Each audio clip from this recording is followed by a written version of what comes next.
Okay. Now, okay. Bago ako pumunta doon, because that was a very special assignment for you as just a lieutenant colonel the time. Because alam po natin, the lowest rank that should be assigned in Bacolod City that time, because that is a highly urbanized city, is full colonel. Tama? Yes, Mr. Chair. So, who assigned you? Kasi usually, ang mag-assign lang for the city director is the regional office. Tama? So, assigned yun in Bacolod City that time? Yes, Your Honor, Mr. Chair. Ang direct nag-assign sa akin, si President, narinig man natin sa pronouncement niya na i-assign ako sa Bacolod.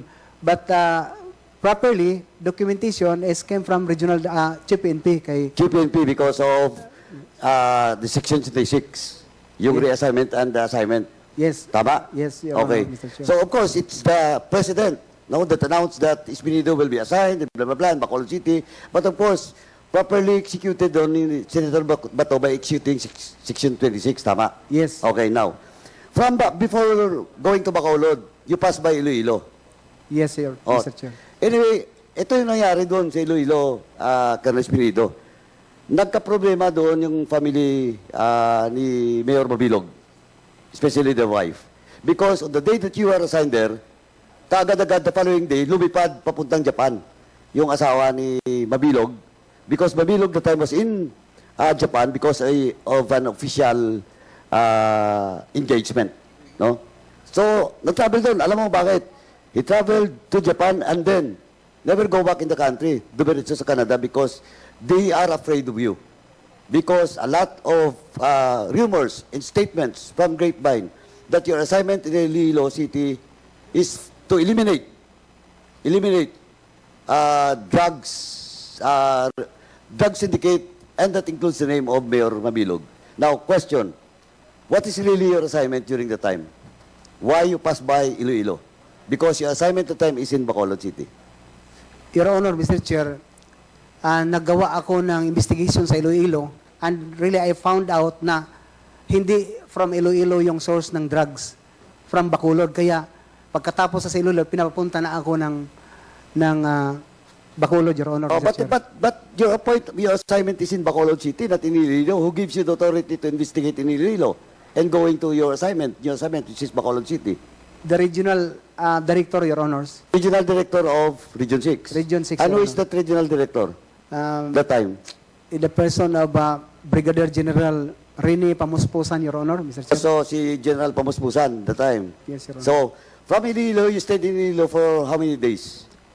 2 months, Your Honor, if I'm not forgotten. 2 months. What is your official assignment in Iloilo for staying for 2 months? Because your order is for Bacolod City to be the OIC. Assignment, Your Honor, Mr. Chair, I have no document that designated me as to assign, but only the verbal instruction na job. Imbestigahan mo dito, job. So that is only a verbal instruction? Is it usual to the PNP to give verbal instructions without any document? Done, Your Honor, but as a junior officer, it will comply. Ganun lang talaga. Follow the chain of command? Yes, Your Honor. Okay. Sige, anyway. Mr. Chairman, kaya binanggit ko yon because that statement of Colonel Espinido only confirmed that indeed he was in Iloilo at saka sinabi ko rin na dahil kaya nandun siya is to investigate but it frightens and threatens the life of the former Mayor Mabilog. That's why ako, Mr. Chairman, in open and public statement, that was a statement coming from the former President nung he berated then Mayor Jed Mabilog. That's why if we can do something about it, we can better invite Mayor Mabilog if all the legal procedures will be followed, Mr. Chairman, from this committee, Mr. Chairman. Kasi malaga yung presence din ni Mayor Mabilog just to confirm na indeed pagdating niya, kaya hindi na siya bumalik. No? At the same time, yung statement ni former President Duterte, di ba? Kino-confirm niya yan, di ba? In public. Yes. Sinabi niya yan, Mr. yung kay Mabilog, di ba? Yes, Mr. Chair. Tama, okay. Now, let's go to Bacolod City. So you were assigned because of Section 26. Now, during the time, you mentioned kanina about a certain elected public official that was delisted through yung PRD list. Oh, PRD list. Okay. Kasi, with due respect to Colonel Espinido, he cannot really determine whether the PRD list and the PDL list is just the same. Because I talk also to the media, it's so different. And until now, the PRD list still exists, and the PDL list still exists. And they cannot validate the PRD list because of question of legal procedures that should be followed. Anyway, I just want to make it on record, Mr. Chairman, that Colonel Espinido is not in a sorry po, you're not in a position to conclude that the PRD list and the PDL list is one and the same. Okay? Now, you mentioned about a councilor or an elected official that was in the list. Is it Councilor Canotan? Kasi you mentioned about the resort and everything. Because Canotan, former Councilor Canotan, was the owner of Camp West 1, Highland Resort, in Bacolod City. You confirm? You mentioned that, Your Honor, Mr. Chair. Yun ang sinabi ko. Okay. So, but before you assign in Bacolod City, this is a parochial, Chairman, no? I hope maintindihan ng mga members dito. This is a parochial, but ito po kasi, it only shows that this is the policy of the President. Because, Canotan, do you confirm that he was ambushed, but fortunately, he survived? Hindi ko narinig yun, Your Honor, Mr. Chair, na naambos.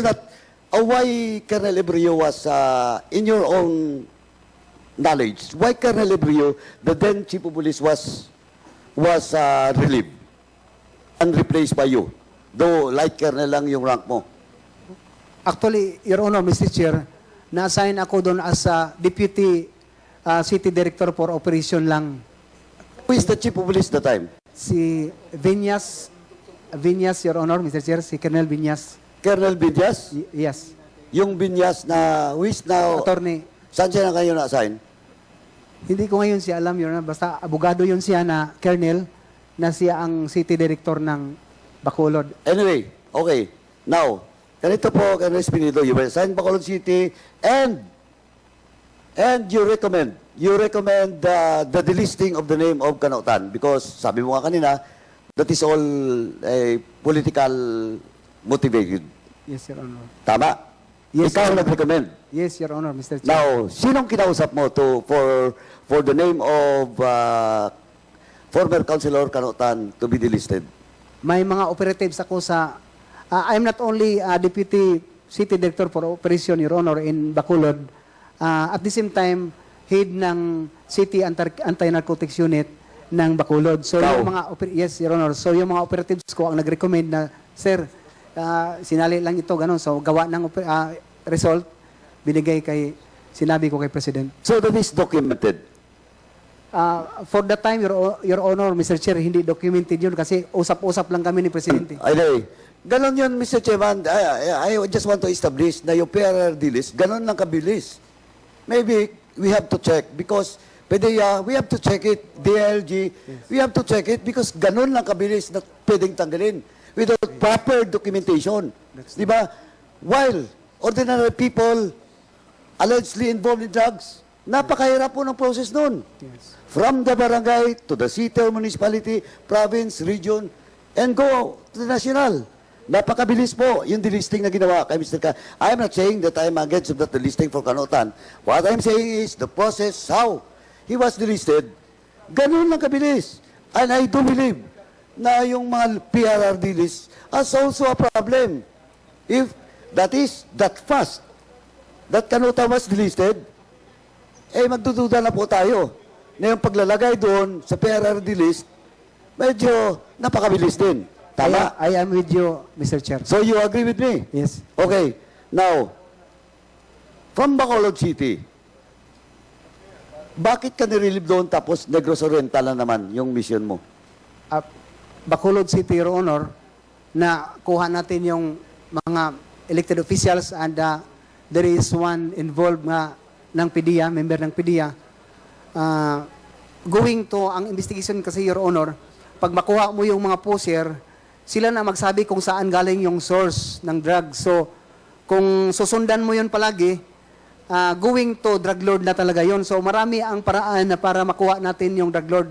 Kung mamatay yung mga user po, sir, wala ka nang makapagsabi yung statement mo na madirekta mo sa drug lord kasi sila ang magsasabi. Going na nandoon na nahuli natin na ang pusir palagi from Negros Oriental dalhin sa Bacolod, yun na ang... Okay. But is that an official again? Or an order coming from General Bato? Na yung pagpasok mo doon sa Negros Oriental?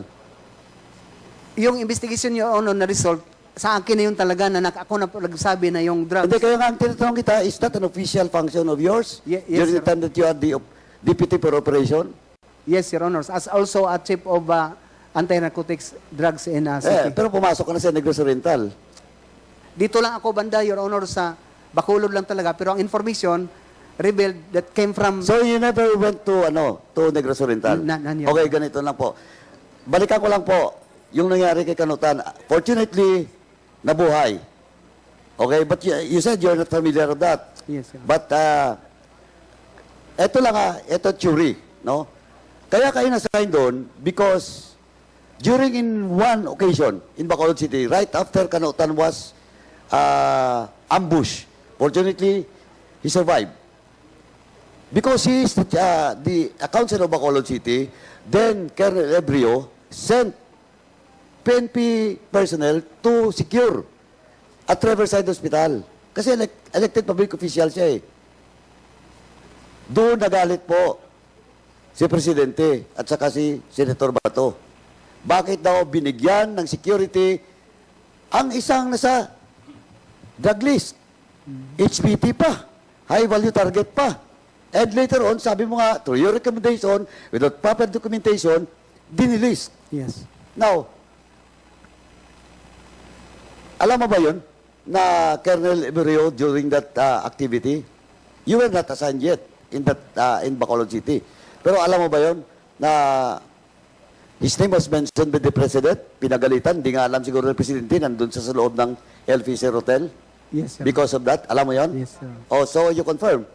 Okay, now, Mr. Chairman, with that, since it is not only me that is interested or maybe the whole committee is interested to the presence of former Chief of Police of Bacolod City, Colonel Ebrio. Now, I think he's now a one-star general or two-star. I do not know. I never seen him or communicated with him after that incident when he was relieved. Mr. Chairman, I move that we will invite to shed light and to testify in this investigation, former Colonel Ebrio, in the next hearing, Mr. Chairman, to shed light with regards to the relief order that was given to him during that incident in Bacolod City. Because, Mr. Chairman, just to add, because Colonel Espinido confirmed to me na narinig niya through the grapevine na kaya ni-relieve si Colonel Ebrio because nagalit si Senator Bato, now Senator Bato, and President Duterte kay Ebrio because of giving protection to a security escort to the former Councilor Kanutan, Mr. Chairman. So move, Mr. Chairman. There is a motion, as stated, duly seconded. Hearing no objection, the motion is carried. Comsec, please take note of the motion of Congressman Paduano. Mr. Chairman, last na lang po, Mr. Chairman. This can be Please answered. make it short. Yeah, Last yeah. na lang. Ito na lang po, Colonel Ebrio. Whether you will answer this, alam ko sensitive to eh. Whether you will answer this or not. In the last hearing, there are two PDLs. Siguro na monitor mo rin. Yung dalawang PDL from Davao Penal Colony, which admittedly, they were involved in the killing or eliminating the 3 Chinese nationals. And when in fact, the name of Colonel Leonardo Garma, former Light Colonel Garma, and Bureau Corps Chief Padilla and Narsoles was mentioned. No? And of course, Jail Guard Officer Foro was also mentioned. Now, I think that was the first elimination incident inside a jail facility that happens in the country. Now, they mentioned about 32 list of names that was shown to them by Narciso. But of course, sinabi pa sa kanila na only 3, no? Yung 3 lang po dito sa Davao Penal Colony. And may mga theories. And I will not force you to answer this.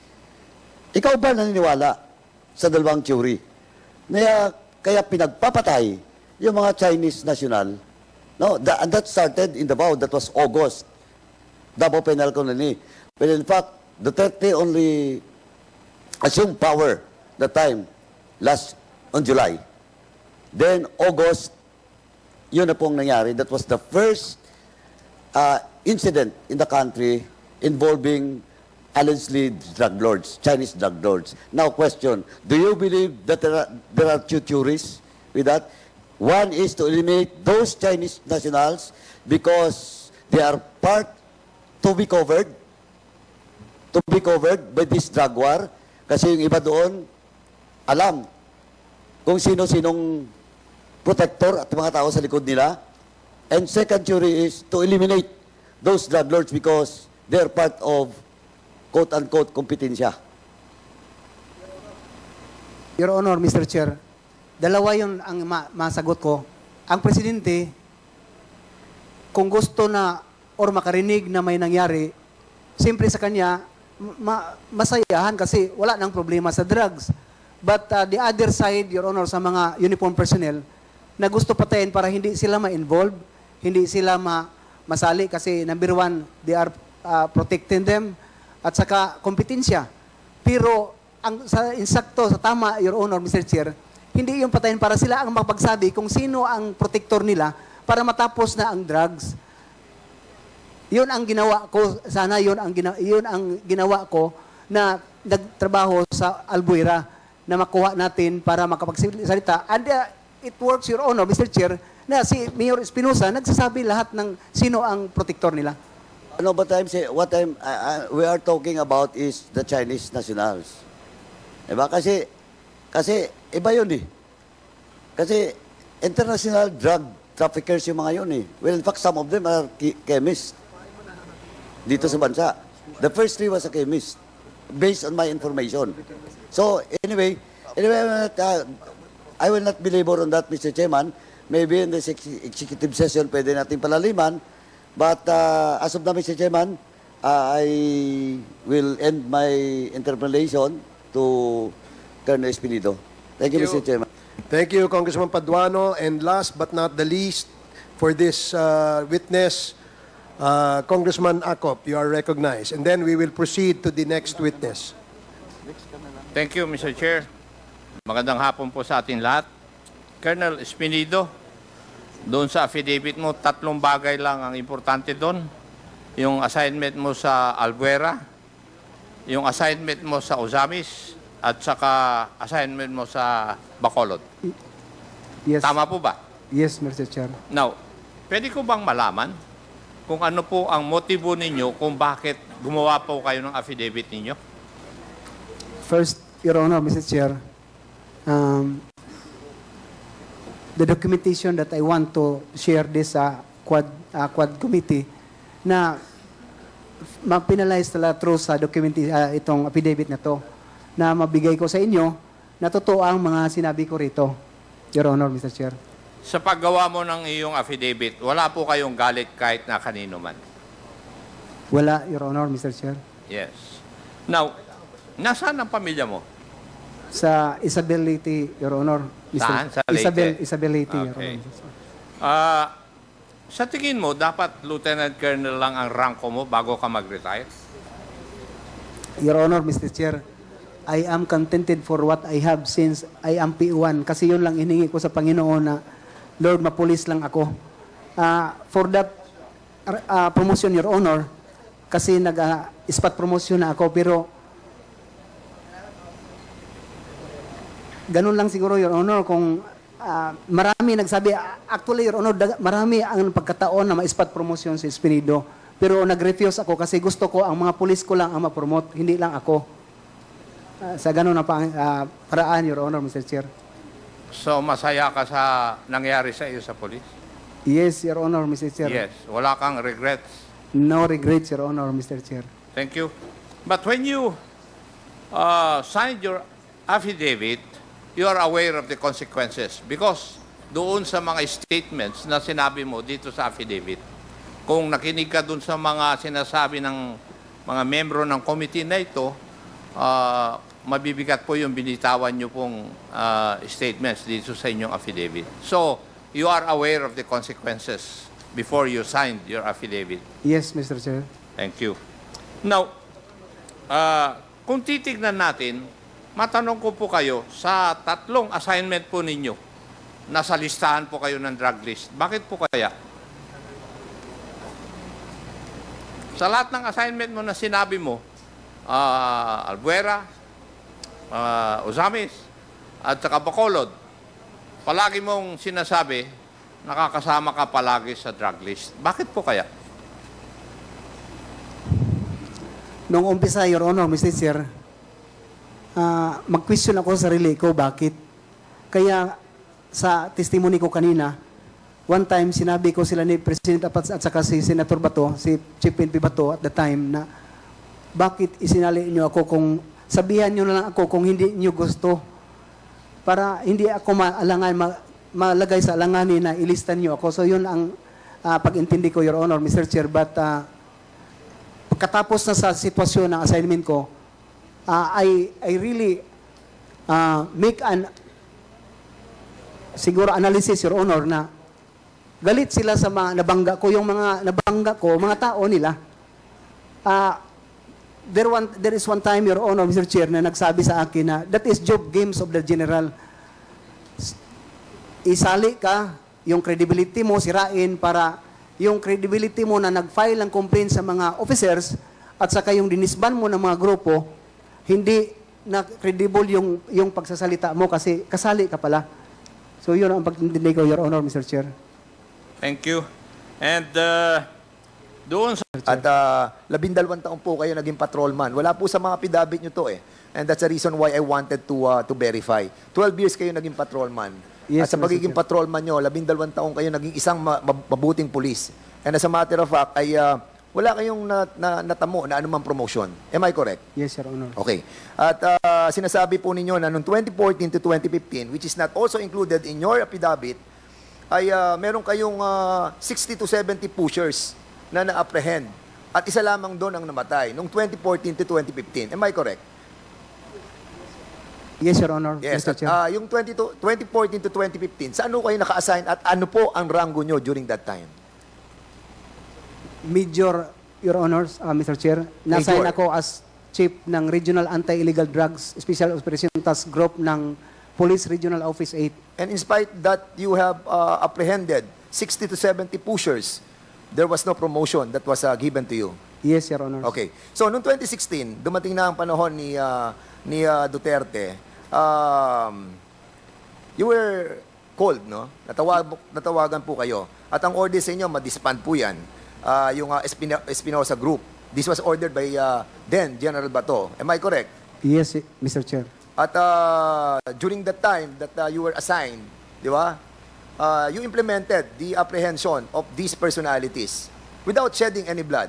Yes, Am I correct? Mr. Chair. Yes, Mr. Chair. And the custody of that personalities, Mayor Espinosa, was transferred to the provincial jail. Jail. Am I correct? Yes, Mr. Chair. So in other words, nawala na yung jurisdiction sa iyo. Yes, Mr. Chair. And then, he was killed inside the jail. Yes, Mr. Am I Chair. correct? Okay. Then after that, pumunta kay si Kerbin Espinosa was invited sa Senate. Yes, Ito, Mr. according sa sinasabi mo kanina, Yes. at nung nandun na kayo, nasa Senate na siya, sinabi mo kanina, sa Senado, bago magsalita, isang araw, bago magsalita si Kerbin Espinosa doon, a day before, kausap niya si General Bato. Is this correct? Ano po ang sinabi ni, if you have the knowledge, kung kinausap si Espinosa ni General Bato during the Senate investigation? Mr. Chair, Your Honors, si Kirwin is under custody sa office ni Police Colonel Albert Tiro at the time, directed to Chief PNP Bato. Sila ang magsama. So, ang ibig mo sabihin, si Kerbin Espinosa during the time, kasama ni then General Bato. Yes, Your Honor. Okay. At dito, dito na pumasok yung sinasabing involvement mo sa Malaysia drug trafficking.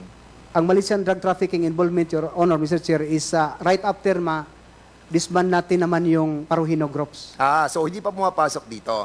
So, pero si Colonel Paro that you mentioned kanina din, kinonfirm na binibigyan ka ng 20,000 per month Yes, para Mr. doon Chair. sa drugs. Yes, Hindi ito Mr. Chair. during the investigation of Kevin Espinosa. During the investigation of Kerwin Espinosa, Your Honor, Mr. Chair. So nakita kayo ni Colonel Paro, Pero, Your Honor, Pero, yes, Pero. sorry. So si Colonel Pero, saka kayo, nagkita kayo, nagkaroon kayo ng confrontation. Am I correct? Mr. Chair, doon ako at the time kay Chief PNP Bato de la Rosa, nung mag-usap kami, bumila lang lumabas sa cubicle si Colonel Pero na nagsabi na, totoo yung job.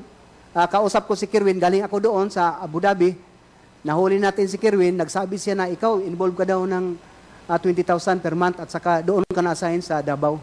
So in other words, Mr. Chairman, wala kang history that kapag na-assign kayo sa isang area, nagkakaroon ng maraming patayan. As a matter of fact, mayroon kasi nasabi dito, you have arrested 168. Wala rin yun sa affidavit mo, but during that time, sa Osamis, 168 arrested, convicted, siyam lang ang namatay for 2 years. Yes, Your Honor, Mr. Chair. This is correct as well. Yes, Your Honor. Mr. Okay. Chair. So in other words, you're being implicated into a Malaysian trafficking group was started to evolve during your time when you were in Osamis. Yes, Your Honor, Mr. Chair. And this was perpetrated by whom? Police Major General Archie Gamboa, Your Honor, Mr. Chair. So si General Gamboa nagsabi sa iyo that you are involved in a Malaysian drug trafficking. and this was translated to an information to the Chief PNP. Yes. And Your then Honor. afterwards, nakarating kay former President Duterte. Ako na ang nagsabi, Your Honor, Mr. Chair, kay President. Galing ako kay office ni General Gamboa, pinapapunta na ako sa Malacanang. Yes. At nag-take advantage ako, Your Honor, Mr. Chair, na magsalita sa kanya na ako, sir, ganito. Yes, kanina sinabi mo 'yon. I agree with that. You were called by President Digong at sinabi sa iyo ni Digong kung bakit tinatanong mo si Digong kung bakit kasama ka doon sa drug list. Will you Yes. confirm that there are 2 drug lists during that time? One coming from Bidea and one coming from the President.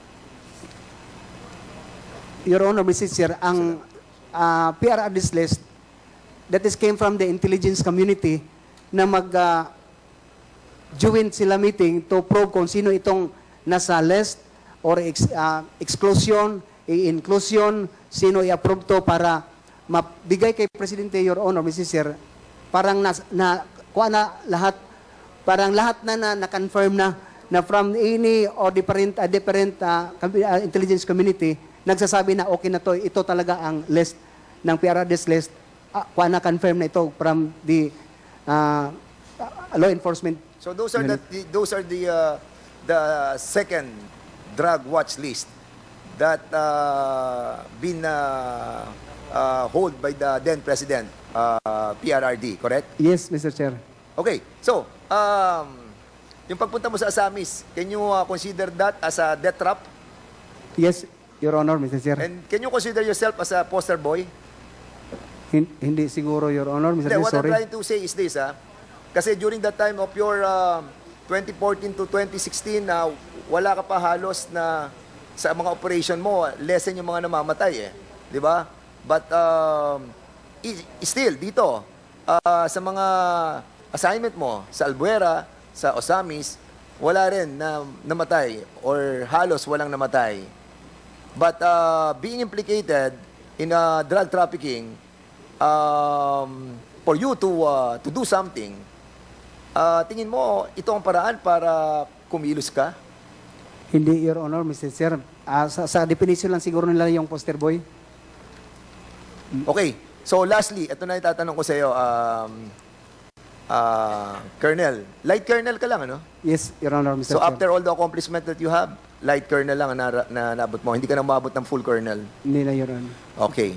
So, sinabi mo kanina, walang drug lord kung walang pahintulit ng polis. Di ba? Walang parahinog kung walang pahintulot ang mga polis. This is a general statement. Di ba? Yes, Your Honor. Will you agree with me na dapat ang sabihin natin, walang drug lord kung walang masama at mga namumunong mga pulis. Yes. At walang mga A big parahinog, walang mga drug lords kung walang pahintulot ang mga masama at mga kurakot ng mga pulis. Yes. Your Ayun, Honor. yun ang tamang statement. Thank Mr. you. Chairman, Thank you. maraming po salamat. Thank Thank you. you for that short manifestation, Congressman Fernandez. The next to interpolate is Congressman Paduano. You're Thank you, recognized. Mr. Chairman. This is not a manifestation, but rather interpellation. Pabilisan lang po, kasi you mentioned about Bacolod City, you mentioned about Lilo, Negros Oriental. But before I go to that topic, kasi it was asked by Congresswoman Nograles and some of the members of this committee with regards to bagmen, pera-pera. Okay? Now, ang tanong po, saan po nanggagaling yung pera? Sino nagbibigay ng pera? Sa amin, Sa police, from the police. sa akin naman, Your Honor, yung mga LGU, yung sinabi ko nga, na LGU ang nagbigay ng So, reward. kailanman hindi ka nakatanggap ng pera galing sa police with that reward? For reward, Your Honor, came from the police, hindi ako nakatanggap. Sigurado ka? Yes, Your Honor. Okay. Do you know, because the name Colonel Leonardo and Light Colonel retired, Garma was mentioned in the previous hearing by one of the PDL witness. Do you know personally Lieutenant Colonel Garma and retired Colonel Leonardo? Si Sir Leonardo, sir, hindi ko alam. Pero si Ma'am Garma, nakilala ko kasi naging chief of police yan ng Cebu City, Your Honors. Okay, Mr. Chairman, I think some of the resource person that we have invited are sitting at the back. So can we ask them to sit in front, Mr. Chairman, so that we can prepare for the next witness, and maybe some question will be raised from this representation sa kay Colonel Espinido po. Congressman Paduano, may I know who among our resource Colonel persons? Leonardo, because I mentioned him. Colonel Leonardo, are you present? Can you please... Lieutenant Colonel Garma. Colonel Garma, are you present?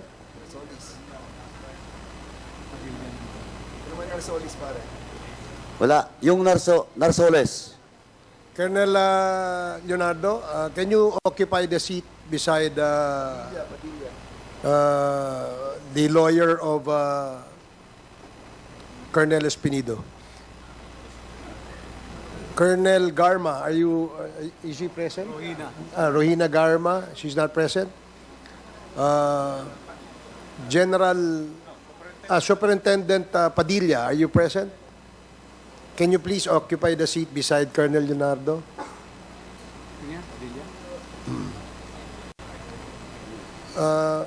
Who else? Congressman Paduano? Mr. Chairman, as of now, sila lang po muna. Unless otherwise, name will crop up, then we will ask the invited guest or resource person to be seated in the front, Mr. Chairman. Now, can I proceed, Mr. Chairman? Please proceed. To Colonel Espinido through the chairman. So you never have any interaction or meetings with Colonel Leonardo? Hindi ko, sir, na. Ngayon ko pa na, para nakikita si sir. You just met Colonel Leonardo? Ngayon lang siguro, sir. Okay.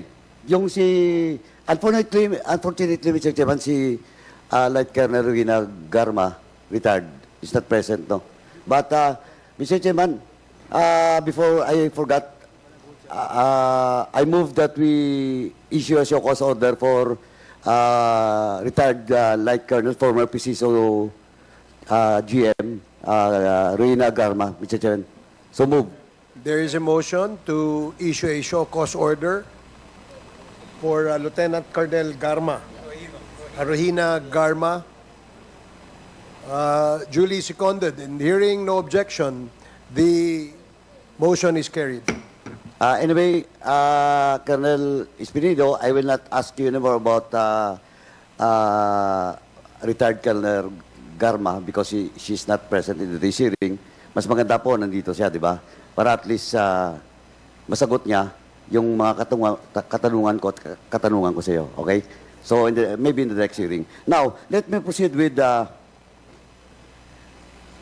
Can we take the oath of, Mr. Chairman, first, the Napolcom Commissioner Leopoldo, Adibelto Leopoldo, and Comsec, Superintendent Padilla, please. please administer the oath of our resource persons.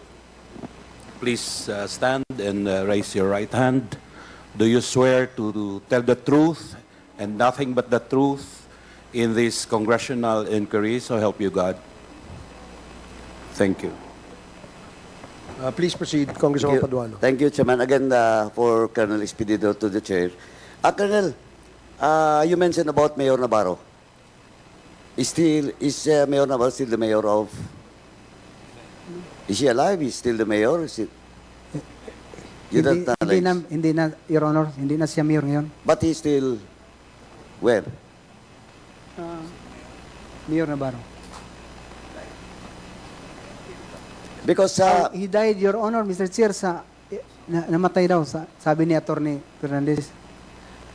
Namatay na ngayon, oh. Mr. Chairman, just for confirmation, may we ask the COMSEC to secure a death certificate for Mayor Navarro? Because the statement coming from Colonel Espinido implicating and quoting Mayor Navarro, Senator Bongo, in your statement kanina, di ba?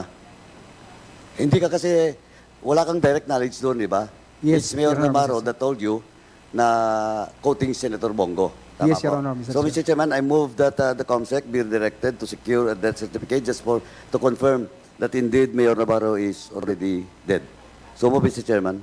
There is a motion to direct the COMSEC to secure a death certificate of Mayor Navarro. Duly seconded. Hearing no objection, the motion is carried. Chairman, can I proceed? Now, Colonel Espinido, you were assigned when you were assigned in Bacolod City, just for a few months, no? Yes, Your Honor. Yeah, you were assigned in Bacolod City. That was the time when then Colonel Ebreu was relieved. Yes,